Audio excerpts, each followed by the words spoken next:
What's up, everybody? My name is Indy, and the gentleman right next to me is Mr. J. Powell from Powell Group Consulting, and this is Indie Game Business. Today, we've got Tim Cullings from Global Game Jam, and also remember to unmute yourself in Discord, Tim, so that people can hear. Welcome. Welcome to the show, Tim. So Global Game Jam is coming up. Obviously, that's what we're going to talk about. Before we get into that, though, tell everybody, and I always love hearing these stories, so it's a bit of a selfish question, but tell everybody how you got into the industry initially, and then walk us through your career up to this point. Sure. Yeah. Oh, hi, everybody. I'm Tim Cullings, Executive Director of Global Game Jam. So for my career, I got into the industry almost 13 years ago now. In 2010, I grew up a gamer on Atari 2600 to date myself a little bit. So I've kind of been there since the very beginning of playing games at home. Always was making my own games, like text adventures and stuff on my first Atari computer that I got when I was a kid. And, then took a bit of a winding road to finally get to the industry. I was working at like small software companies and startups and whatnot. And around a couple of years before 2010, I just was like tired of that and wanted to work on something that I was passionate about. And I was watching, I was watching G4 one day and saw them doing a walkthrough of like Ubisoft somewhere, and they stopped by the IT office, and like a light went off in my head, that because I was working in IT at the time, and I was like, oh, I could go do that for a game company and like probably be a lot happier working on something that I care about and not some product that I don't even know what the company's making. So like spent a couple of years applying to every single job that I could find that I might qualify for. Got lucky. Got hired at this little company called Airtight Games that was here in Redmond, Washington. Worked with a great team there, led by Kim Swift of Portal fame, which was like a dream job really to start in the industry. I was the IT person there when I started, but quickly it was a small company, so they needed people to do all sorts of different things, and I just learned the ropes real fast and got into doing QA and production and managing their social media channels. And Kim and her team really just took me on and made me feel welcome and like a contributor no matter what my background was, and set me up to get me to where I am now. After that company kind of folded and went under in 2014, I spent like a year looking for work. That's where I found Seattle Indies, which is a nonprofit here in Seattle that I'm now also the executive director of, and was how I got connected to Global Game Jam by running the event here locally in 2016. Also during that time, I went to work for Oculus in their IT department as a systems engineer, building like back-end tools for our development teams, and spent almost 6 years there working on all the products from the very first commercial Rift all the way up to Quest, the first Quest that launched in 2020. And while I was doing that, I was volunteering with Global Game Jam, with Seattle Indies, with IGDA. Made a lot of great connections there, got more involved globally on the GGJ side as a regional organizer for the Northwest, and then joined the executive committee, which is our small nucleus of really committed, dedicated organizers who really are the ones responsible for making a lot of the jam happen. And then in 2020, when the pandemic happened and budgets started shrinking everywhere, my time at Oculus came to an end. And it just so happened that my predecessor here at GGJ, Joe Summers, who also was awesome to work with, and just made me feel welcome and gave me the space to contribute. She happened to be on her way out to a new opportunity at Unity, where she is now, and recommended me for the position of Director of Operations, which I took over almost like right after my time at Oculus ended, and did that for the last couple of years. And now after Kate Edwards, who was our executive director, stepped down earlier last year actually, and March of last year, I took over for her role, and she was also amazing to work with and helped me in my career and made me feel, confident and gave me the space to grow. And yeah, that's basically how I got to where I am now, helping people all over the world make their way into the games industry. Really, I was fueled by that year of looking for work to make sure that I didn't have to do that again, and also that other people would have it easier than that. And that's a big part of why I do what I do. Yeah, I've been there and the whole looking for work thing, and that's why now I run a consulting company, because I was like, you know what, I'll just do it myself. Exactly. So I mean, do you miss the programming and the technical side that you did at Oculus, or are you happier now on, I don't want to call it the support side, but helping new teams and indie teams get into the industry and learn what they need to do and get that first foot in the door? But where do you get the most excitement? Yeah, I mean, the technical side of things was interesting, and it was fun to be there on the cusp of everything as it was all starting, getting to play around with all the new technology and just see it all as it was being invented before our very eyes, and like getting to have some input with all the amazing teams that I got to work with there. So many just unbelievable smart people and like top of their field. Like that was an experience that like a lot of people don't get to have, and I'm fortunate to have had that experience. So that part of it I definitely miss. There was a certain amount of grindiness to it that I don't miss, but it also put me in a position to open doors for myself to connect with people who were excited to talk to anyone who was working with Oculus at the time, and I used those connections to help my indie friends, developers, community, both here in Seattle and around the world, to make connections to the people at Oculus who wanted to talk to them, the DevRel team, developer relations teams who were looking for anyone who was trying to make games on the platform at the time. And that's really the part that I enjoy the most, is making those connections, creating those opportunities for folks out there, wherever you are trying to find your way into the industry. Make your first game, make whatever game it is you're working on, get support for that from publishers and platform holders and all that. That's really what I'm passionate about. Well, see, you would be perfect for a consultant role, because that's what I spend the majority of my days doing for my real job.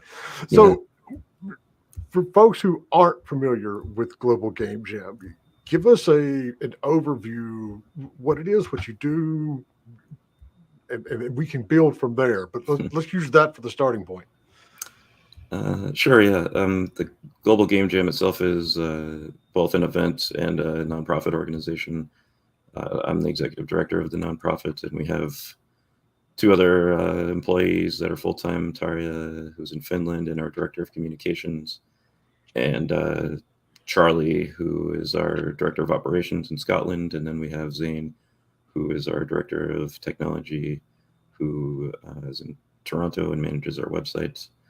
We have a whole board of directors and executive committee I mentioned earlier, who are all volunteers, all spread out all over the world, all super passionate about Global Game Jam, helping out. A lot of them are current and former organizers themselves. And then we have our regional organizer team, who are spread out all over the world, that talk to every single person that applies to host a site for Global Game Jam. And then we have site organizers who run the local versions. The event itself, which actually kicks off, well, it's been kicking off this whole week with the GGJ Prep Week streams that we've been hosting live on our Twitch channel to help people get ready for the gym with content from our sponsors. And then tomorrow, the official kickoff happens, where we're going to reveal the theme that everybody's been waiting to hear, which will be the theme for this year's gym. That is the prompts for people. And if you're not familiar with the game jam, we can even go back that far, which it's like a hackathon where people get together mostly over a weekend, 48-hour period, to form teams and try to make a video game, or even board games, or any type of game really, in that 48-hour period, based on the theme, the prompt that we give them, which will be revealing tomorrow on our Twitch channel, and we're excited about that. Typically, when GGJ started, it was all in person only. People would get together at a college or some venue where in their area and try to make games together. And since the pandemic, we've expanded it to allow for online jamming, or people could do a mixed mode kind of hybrid, which is what we're doing here in Seattle this year, because a lot of venues are still struggling to come back and maybe can't host people for a whole weekend, or people just don't want to be in person yet for their own personal reasons. They don't feel safe. So we're giving folks the option to join from home and work with us and keep going. So we're mostly volunteer run, as I said, and people all over the world. This year we had over 900 applications come in to host a location. When that happens, then, like I mentioned, they get contacted by their regional organizer to give them, the expectations from GGJ, kind of the rules they have to follow, the procedure, and make sure that they are who they say they are, that they know what they're expected to do, and then they can join the jam, and we give them kind of a basic overview of what we expect, but really they're free to run the event how they see fit for their community. All right, and so this isn't something where you're going to make a game and there's some big award presentation. It's not. No one wins anything. This is very much of a community. Let's come together. Here's your challenge. Let's hit this. And it's easy to envision this, as an in-live event. What challenges did you all hit? When the pandemic completely screwed the entire world up and everything went sideways, what was the biggest thing to overcome? How did you all adapt, in 2020? Yeah, that was huge. There was talk of, are we even going to do the jam? Because it had always been in person, and we previously didn't even allow people to participate online technically. So that was a huge challenge to overcome, and most of our organizers had never done an online jam before. So fortunately, I had a little bit of background doing one or two of those before all this happened, with a couple other jams that I run. So I kind of took that knowledge and applied it to how we would run things here at GGJ. But just getting people familiar and up and running with like Discord or whatever chat communication platform they were using to host their jam, and giving them tips to how to make people feel like it was still an in-person, like give them the same kind of feeling of an in-person jam. The main issue that we ran into and kind of still run into is team forming. Like, that's really the thing that's been a challenge and still is a challenge in online jams, because when you're all in a room together, you can kind of look around and see who's there, and you sort of know who they are maybe and know what they're good at, or they can tell you, and you can have those face-to-face conversations. It's kind of a little more awkward to do that on Discord or a chat platform like that. So we've tried to make it a little easier with, we'll use like Google spreadsheets or something where people can post like their name and what they're good at, and or if they're a team that's already formed, they can post, this is the kind of person that we need, and this is the kind of game we're working on, and the technology. So that's been a huge thing, and just getting people excited about it, really. Like, there was a lot of fatigue with online events, and there still is, I think. And so, like, just getting the participation, we kind of expected that it would be lower, and it was actually a little better than what we expected in terms of turnout and participation. But we're definitely excited to have at least half of our jam sites are in person this year, which is exciting. And so yeah, those were kind of the main challenges we had to overcome. So as we, so you did one in 2020. Was 2020 the first online one? So 2020 was at the very end of January, and it was basically the last real big in-person event that happened right before everything shut down. We were hearing like reports from our Chinese organizers that, hey, there's this weird flu going around, and we want to like cancel things. And we were like, yeah, whatever, sure. But little did we know. But 2021 was the first one that was all online. So with the adoption, to going online, and it's like I think everybody at this point in the industry considers like that 2020 PAX East as like the terminus Yeah. of live events, because that's when everybody was like, oh wait, there's some like serious shit going on now. And so based on what you did last year, in 2021 with the online event, do you expect it to grow and surpass? And has this been a good thing, so to speak, in terms of getting it out there and getting more people participating, or is it still trying to catch up to where it was 3 years ago? Yeah, I mean, 3 years ago, January 2020, we had the biggest turnout ever. We had over 900 sites and close to 50,000 people participated. The year after that, 2021, we had a little bit more than half of that turned out. So, it definitely impacted our participation. This year, we're expecting to be up to probably over 35,000 jammers. So we're slowly growing back to where we were. And then, but in terms of the online version, like, it's definitely something we plan to keep going forward. Like, it increases accessibility for a lot of people. For whatever reason, they're in a location where they just can't get to a site. They're in a rural area that it's just too much for them to go to a physical site. They have, conditions that prevent them from going to public spaces for whatever those might be. They have social anxiety or who knows what, medical issues. It could be any number of reasons why they can't or don't want to attend an in-person site. So giving people that option to attend virtually just increases accessibility, which is what GDJ is all about. And a core pillar of the event and the organization is making game development accessible to anyone who wants to try it. And as you mentioned, it's not a competition. It's a collaborative community event to bring people together to meet and just try to learn and experiment and have some fun. So we got our first question coming here from Hector on Facebook. So how has Global Game Jam culturally impacted the international industry? Yeah, that's a great question. I mean, I've been a lot of places. I haven't been everywhere, but I can talk about, when I go to events like GDC, like Gamescom, or any of the any real game conference, and I meet people there, I always meet somebody who tells me that GGJ was how they found their way into the industry. And, they didn't really have an industry, so to speak, of where they were from.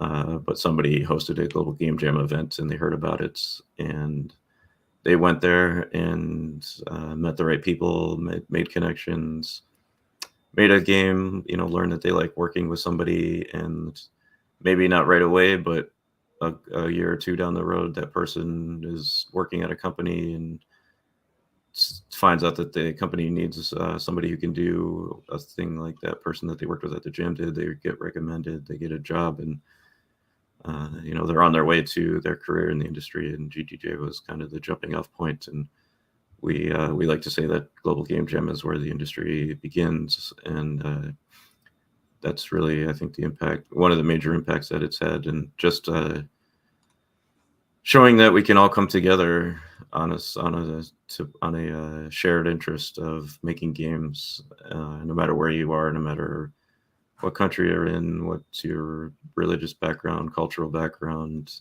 We all just love game development and love making games and working together and on those things. And we're all doing it at the same time. Everybody is experiencing similar things in a similar way wherever they are. And that's really the exciting part of the Global Game Jam, is it is a true global event. We're in 108 countries this year. We hit so far, and we even have folks like in places like Ukraine that are under extreme circumstances, but they're still going to work on it and still participate and still make games. So really, it just has that power of bringing people together for the same purpose of making games, and breaks down a lot of barriers that would exist otherwise. So we put a link in chat if you want to find a location near you. And so if you're listening on the podcast and you obviously can't see what the chat says, it's globalgamejam.org/2023/jam-sites. And like you said, they're absolutely all over the place.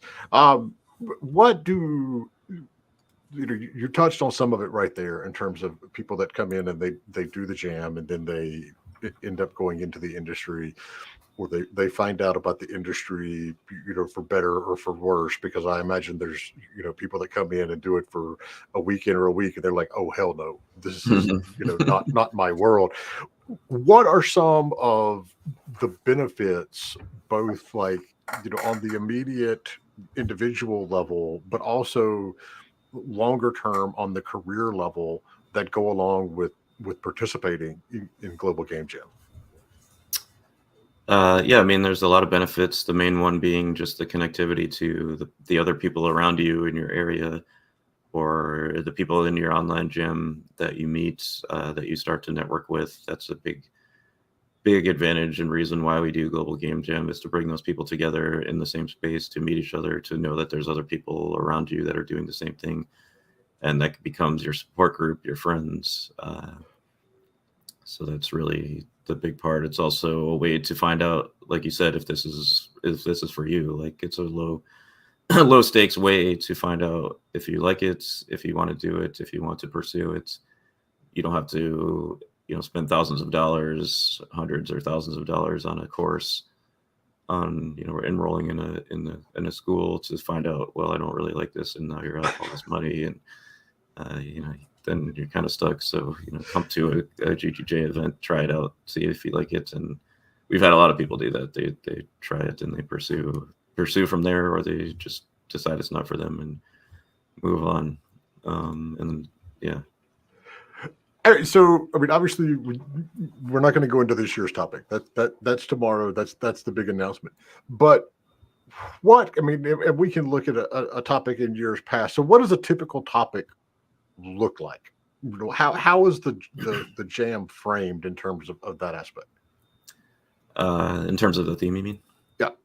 Yeah. So we have a theme committee that is all volunteers and organizers from all over the world that meets and for like 2 months and throw out ideas and have some thoughts about what's going to work. Like, it has to be something that can resonate with people around the entire world, and also be translatable into different languages and still kind of have the same impact. So that's always a hard thing for them to have to think about and deal with. The one last year was duality. The year before that, we had Lost and Found. We've had others like repair and waves and transmission. What home means to you was a good one, I thought. So those are the ones that. But then it's always interesting to see like how people interpret that. Like, we had close to 6,000 submissions around the topic of duality last year, and it's interpreted every possible way in every possible game genre that you can imagine. So it's always exciting to see what people come up with, and the spark of creativity that just flies from when we announced that theme. And then beyond that, we have our diversifiers, which were just announced the other day. And those are kind of separate challenges optional challenges that people can choose to engage with if they want. And there's different types of diversifiers to make your jam and your game a little more constrained or challenging or whatnot. So, yeah. All right, I'm back. I vanished for a second because my entire screen blacked out there, but I still heard you. So we're all still good as long as everybody can still hear me on that side. Yep. So I love the fact that they're so, vague and open, that there are a lot of, ways that it can be interpreted. How on earth when you get all of these submissions in and you get 6,000 submissions from around the world, what do you do with them? How do you go through that many? Is there a showcase afterwards? Because, oh my word, that's a lot of content. Yeah. So it all lives on our website. As people participate in more and more jams over the years, it kind of becomes like a living history and a profile piece and a portfolio that they can then use, as we were talking about earlier, and how it can benefit your career, like with your user page in GGJ can turn into a portfolio of stuff that you've actually worked on and finished and can show to people, and people that are looking for talent to hire, that actually does matter, that you've created something and you have something to show that you've worked on. Yeah. And then, but in terms of what we do with it, I mean, we do try to play some of them on streams. Most of the sites have their own kind of wrap up thing that they do. Like they'll do final presentations, and a lot of them stream those on Twitch, and they'll either play the games or show trailers or show some gameplay footage and let the folks who made the games come on and talk about it a little bit. And we create a huge playlist of all of those, and people can upload their games to YouTube and tag them with hashtag GGJ23, and we'll add them to our playlist so people can go find them. And we've had sponsors like Unity do a whole stream where they'll pick their favorite games that were made with Unity and play those on stream and talk about them and bring out some of the devs that worked on them and talk to them. So there's all different ways that we help to highlight those. That's and you hit on a point right there that is very important. This is something that you can absolutely, even though you only do it for 5 days, something you can absolutely use on a resume in a portfolio or whatever. The number one thing that publishers always want to know before they sign anything is this game going to be finished? And right.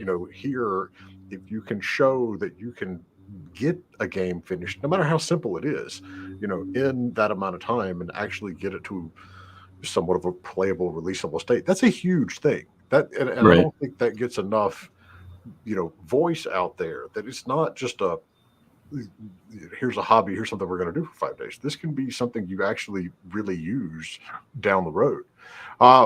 All right, so Hector's got another question. Global Game Jam has organized other jams such as Cultural Heritage Jam and the Mental Health Jam.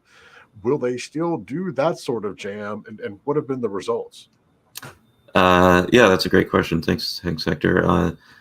We do what we call partner jams with other organizations. Like the Cultural Heritage Jam was actually with the Cultural Antiquities Task Force of the United States State Department, which is a mouthful, but they were great to work with, and just wanted to connect with people around the world to create and present games that represent things from their cultural heritage and help people learn more about it. And their main aim was actually stopping the theft and trafficking of antiquities, which happens around the world, and to bring that to light and come up with solutions and ideas from game developers and engage their creative minds on how we can tackle these complex problems. And same with the mental health gym, which we worked on with Deepwell DTX, which is a new company that is trying to make games that will be could be like used in, I don't know if they could be prescribed by a doctor, but like they're kind of like a therapeutic, used as a therapeutic tool is what they're trying to do, where people can play a game if they're suffering from mental health conditions, to sort of help soothe those conditions and feel better. So we had, I think, for each of those jams, we had over 100 games come out of them. Those jams actually were competitions judged by industry professionals, and there were prizes involved with those, and the teams got some funding to work on the games somewhere that won those. So those are smaller events that happen throughout the year, and those typically are online only events. And we'll definitely be doing more of those. I don't know if we'll be doing exactly those jams, but like we already have partners lining up for 2023 and beyond that want to do game jams with us, helping them run the jam, and then with our community who is all primed and excited to be a part of jams and know what a game jam is, and are can make good games for them. So Calix got a good question. Why would I attend or participate in a game jam instead of working on my own little thing on my own? I mean, there's a couple answers to that. We've talked about a bunch of them already. It's a great place to come and meet people. It's a great place to just, take a break from the game that maybe you've been grinding away on for years and try something new. Have a little creative break and creative outlet to just work around on something fun that's probably not gonna ship. I mean, some of them actually do become a real product, but most of the people don't go there with that intention. It like is a way to rekindle and respark some of your creative excitement for making games. And the other thing is you could just come to the gym and work on your own thing. I mean, we don't really require that you do make a game. You can just use it as work time to be around other game devs and, show them what you're working on and get some feedback on it. Like they might be busy working on their own game, but some people might be interested. And so, that's really up to you. And that actually bleeds straight into the next question from Bjorn. Are there any notable success stories to share for how devs have gone from Global Game Jam to fame and fortune and all the good things that come with commercial releases and launching something live? Yeah, there was actually an article just last week that I just put in the private chat here that talked about like top 10 memorable games that came out of game jams, and a bunch of them were GGJ games. I would say Surgeon Simulator is probably the most notable game to come out of Global Game Jam over the years. There was another one, Home Improvisation, that was a GGJ game. But I know a lot of stories locally here in Seattle. People come to a gym, they meet each other, they come up with like a good idea that gets a good response in the room full of other game developers, and when they see it at the end of the gym, that sparks them to go on and keep working on that thing and release it. It's also, like I said, a great way to find out if you just like working with a person, and maybe your game jam idea doesn't go any farther than the gym, but you start a team, you start a studio, you work on things together from there. So there's definitely a lot of stories of people getting together and making games out of the gym. And we have tons of sponsors for the gym that are all big industry players like Microsoft and Intel and smaller game creation platforms. And Unity, of course, is one of our sponsors, and they all have their eyes on what's going on in the gym and looking for good new content. So it's definitely a way to showcase your talents and skills and what you're good at to people out there who might want to give you funding someday for your gyms or for your games or your team, or hire you to work for them. Like, use it as a chance to springboard yourself if that's what you're looking for. We have a Discord that you can join, and all of our sponsors are there and interacting with jammers, and so it's just a great opportunity to put yourself out in front of really the whole industry who's paying attention to the jam over the next week. All right, so a question that I will admit I stole from Twitter. With the purpose of the game jam being, okay, look, you have a defined set of time to get this thing done, and that's not necessarily going to fit into a 9-to-5 work schedule. Sure. Are there issues with you feel, and obviously, I'm going to know obviously you don't feel like this, or are there people who feel that the concept of a game jam in general contributes to the crunch culture in the industry? And if so, how do you address that sort of thing? Yeah, that's a great question, and we hear that all the time. I think people that come to a game jam can put themselves in that mindset of they're going to crunch and try to make something great out of 48 hours. That's not the expectation for GDJ, and that's expressly why it's not a competition, and why we extended it from the typical just 48-hour weekend period to a full week where people can choose the hours that they work if they're doing it remotely. Typically most sites will run over a weekend because it's just logistically hard to find a venue that would host you for a whole week. But we always encourage people to take their time to, make sure they're getting enough rest and getting enough food and drink, and, not putting themselves in that place where they feel like they have to crunch. Like, if the game doesn't get finished, there's really no consequence. You're not going to get laid off from your job. You're not going to lose your funding. You're not going to be, financially hurt by it. You just maybe you won't have a finished product at the end, and that's totally fine too. The object is just that you tried, that you worked with people, that you met people, that you had a fun time. If a game comes out of it, great. If not, that doesn't really matter either. Like, just do your best and listen to each other and support each other. And we're not here to try to make you feel like you have to work yourself to death to make like a AAA title in a weekend. That's crazy. Like that's just never going to happen. Like, just try, focus on maybe one mechanic, try to learn one new thing at the jam. Like, that's really the best advice that I can try to give people. And so there's a good bit of feedback that I can't click it and put it on the screen because it's a long answer and it will like take the entire screen if I do this. But Siegevic from Twitch points out, in responding to the whole why do this versus working on my own project, it gives valuable experience with working with others while developing a pretty much inevitably needed / valuable skill experience, and working with others on a game with limited time overall provides a valuable experience for making and developing a game from start to tangible finish and learning about your own habits and seeing everything from an outside view. And that is, especially when you're a solo dev, that's something that everybody is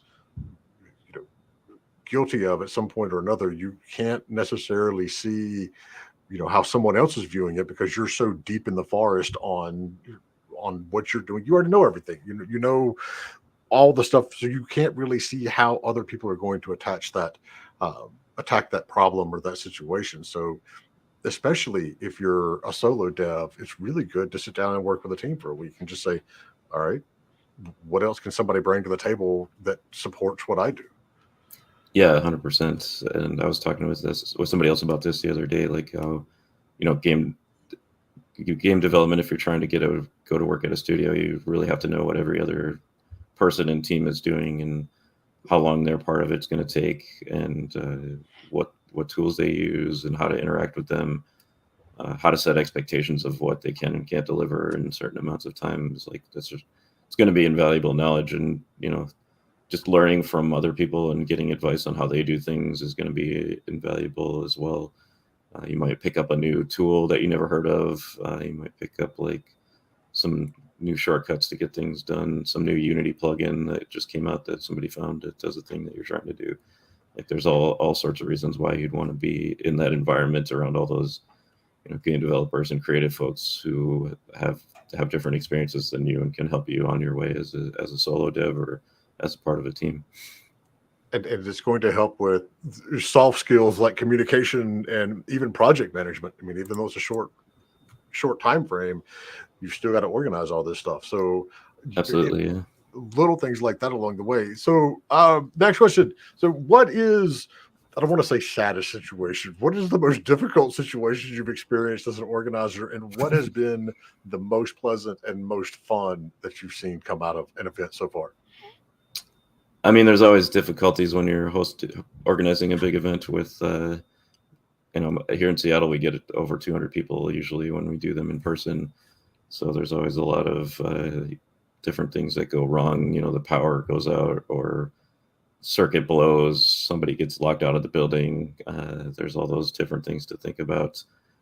It's always hard when you see a new person come and they're super nervous and shy and don't know how to integrate, and maybe they kind of just dip out before things get started because they just get overwhelmed by it.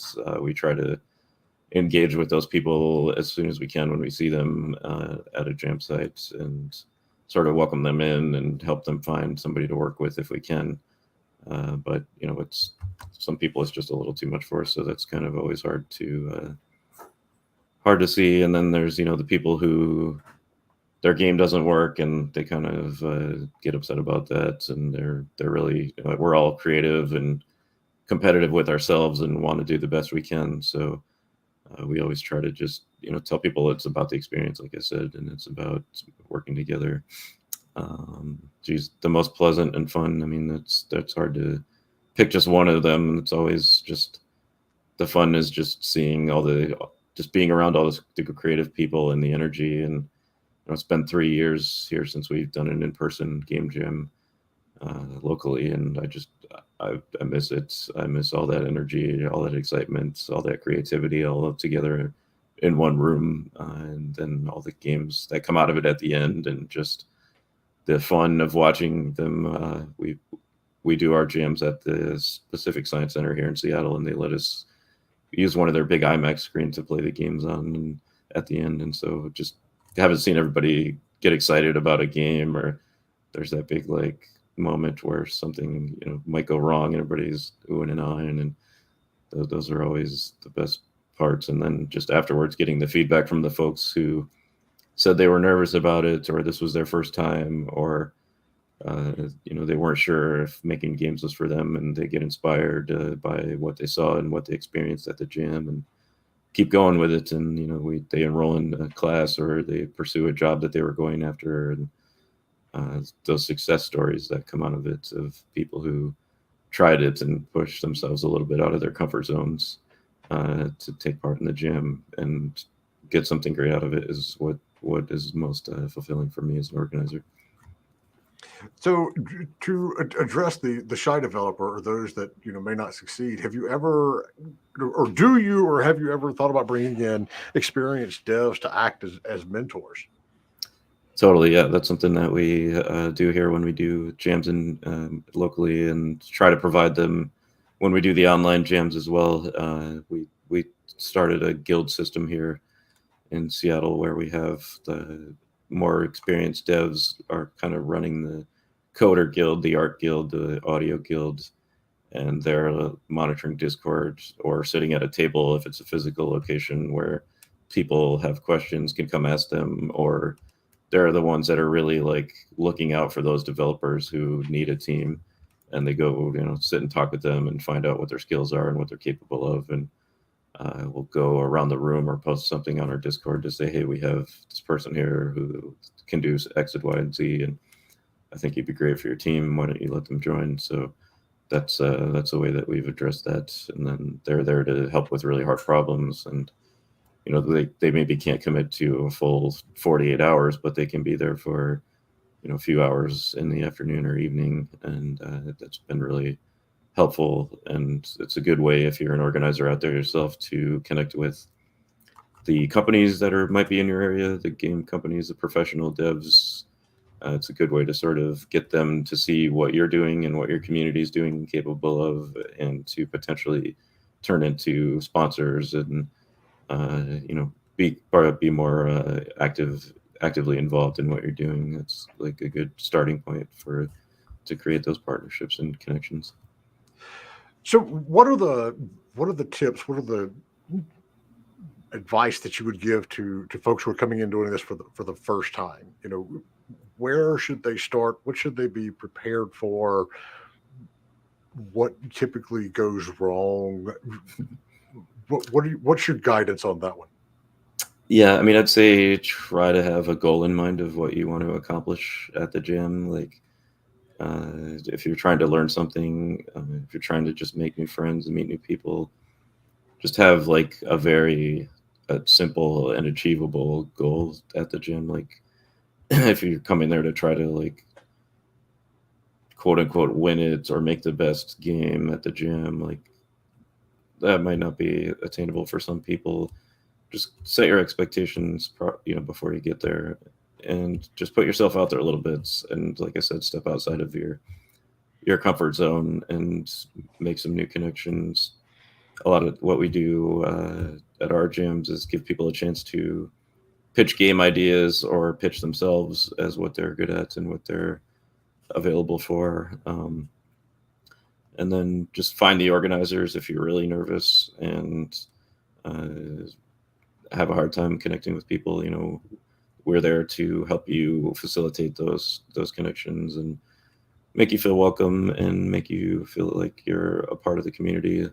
Just walking in the door or signing up for the gym online, that's you've already crossed a huge hurdle and succeeded in my mind. Like you're there we want you there, and you want to be there. So, you know, make the most of your time, make good connections with people, and don't be afraid to offer your ideas, and don't be too intimidated by all the people around you. Like, I know it's an intimidating situation, can be, to walk into a room full of people that are developers and might have done this before, and but they're excited that you're there. You know, like, we're all excited that you're there. They all want the more the merrier, as far as we're concerned. And you know, don't be too hard on yourself if things don't go right. Like, that's expected at a game jam. Like, you're almost certainly gonna fail at something, and possibly everything. So, like, but the success is just being there, and being with the people, and making new friends, and being in that environment, and making new connections, and learning some new things. So those are the main bits of advice that I would tell people, and just take it slow, and take it easy, and make sure you're hydrating, and eating, and resting. There's a lot to be said about simply having everyone together. You know, if you're in a place where you're comfortable with that, because God knows I love online events. I've been running one for 4 years now. But even last year, going back to GDC, it was encouraging, and it gives you a whole new batch of energy. And especially when you've been doing this for as long as you and I have, we do get old and grizzled and cynical. And it's always one of those things, you know, a side benefit for me going to any live event is the fact that once you're around everybody, you know, again, and you see, you know, people being so excited and so passionate about that, it gets you excited and passionate about it. And you remember why you do this. And it's even more so when we go to shows that have a consumer aspect of it. And it's like, you know, there's so much grief that comes from the gamer community now, and so much toxicity, that when you go in and you see other developers and they're excited, and they're, you know, this is what they're going to do, and they get into it. And then you see, especially kids come in, and, you know, they get excited, you know, watching a stream or playing a game. It's like, oh yeah, this is why I've been doing this for 25 years, for better or for worse. And Right. It's just a good pick me up. Oh, 100%. Yeah, that's totally it. Like, you know, the GDC and even the gym is like exhausting to participate in, but then you come out so super energized, and like, just all that creative energy around you just fuels that fire, like you said, and makes you want to do it more and keep going, and is that reminder of why you do all this, you know? All right, so there's one big event every year. How long does it take you? When do you start planning for next year? How long does it take you to put all of this together? Because, I mean, you're talking about regional leaders and individual groups and people. There's a lot that goes into this. Is it like immediately in 2 weeks you're going to start for 2023 or 4, whatever year we're in at this point? Or how long does it take to do this? I mean, in my mind, I'm already thinking about next year, 2024. Like, the org is always working on ways that we can improve the event, the main event for everybody, since that's really the whole core existence of GDJ and why we do it. We run those smaller events throughout the year, like I mentioned, to keep engaged with our community, and you know, have some other source of fundraising outside of the main events. And then yeah, I mean, we start in earnest really ramping up everybody on the team that is involved with this, like late September, early October. We get everybody going about a month or two in advance on the executive committee to make sure we have all our ducks in a row for what needs to happen for people to be able to participate and register their sites and register to be a part of the gym, and figure out what things we need to change from last year based on feedback that we got. And, you know, the main thing that we're working on in parallel to this is our website, which is like just been a constant source of issues for everybody over the years. And you know, Zane, our director of technology, has been working behind the scenes on a new version of it that we're planning to launch for the next year's jam. So that's taken up a lot of time.